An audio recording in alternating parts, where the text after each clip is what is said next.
বিশ্বনবী পাগলের মতো একবার হাউজে কাউসারে যাবেন, একবার সিরাতে যাবেন, একবার পুলসিরাতের দিকে, একবার হাউজে কাউসারের দিকে পাগলের মতো দৌড়াতে থাকবেন। তার কোন গুনাহগার উম্মত যাতে জাহান্নামে ঢুকে না যায়, সেদিন কেউ সুপারিশ করতে পারবে না বিশ্বনবী ছাড়া।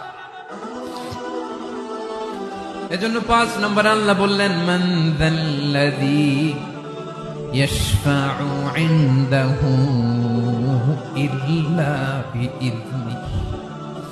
কার সাহস আছে, কার এত বড় বুকের পাটা কিয়ামতের কঠিন দিন আল্লাহর সামনে দাঁড়িয়ে সুপারিশ করবে? কারো ক্ষমতা নেই, কারো ক্ষমতা নাই।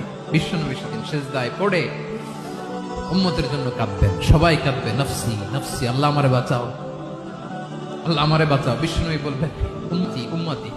বিশ্বনবী আমার জন্য কাঁদবেন, আপনার জন্য কাঁদবেন।